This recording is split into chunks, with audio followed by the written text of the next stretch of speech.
আসসালামু আলাইকুম ফ্রেন্ডস, আজকে রেস্টুরেন্ট স্টাইল ডিমের ভুজিয়া তোমাদের সাথে এই রেসিপিটা শেয়ার করব। প্রথমে গরম কড়াতে একটু বাটার দিয়ে দিলাম, তারপর টমেটো, ক্যাপসিকাম, পেঁয়াজ, কাঁচা লঙ্কা কুচিয়ে রেখেছিলাম সেইটা এবারে এই বাটারের মধ্যে প্রথমে আদা রসুন বাটা আর গোটা জিরে দিয়ে দিলাম, আর বাকি ভেজিটেবলসগুলো দিয়ে নাড়াচাড়া করে নেব।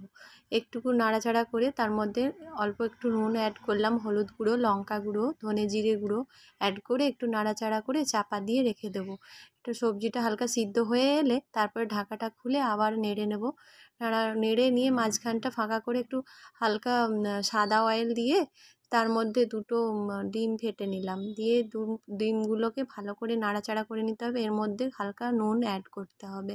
নুন করে ডিমের আষ্টে গন্ধটা মরে যাওয়া পর্যন্ত না ভালো করে নেড়ে ডিমটাকে ভাজা করে নিতে হবে এবং মশলার সাথে মিক্সড করে নিতে হবে। এরপরে আমি একটু ভাজা ধনে জিরে গুঁড়ো অ্যাড করলাম, এতে ভালো ডিমের ফ্লেভারটা আসবে।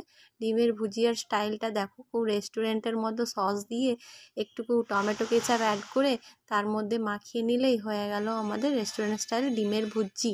আমাদের ভুজিয়া রেডি। এবার প্লেটে খাওয়ার জন্য সার্ভ করে নিলাম।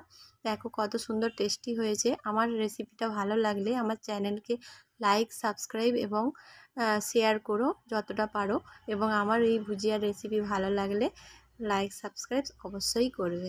এটা তুমি ভাত দিয়ে, রুটি দিয়ে, যাই দিয়েই খাবে, খুব সুস্বাদু লাগবে। আল্লাহ হাফেজ।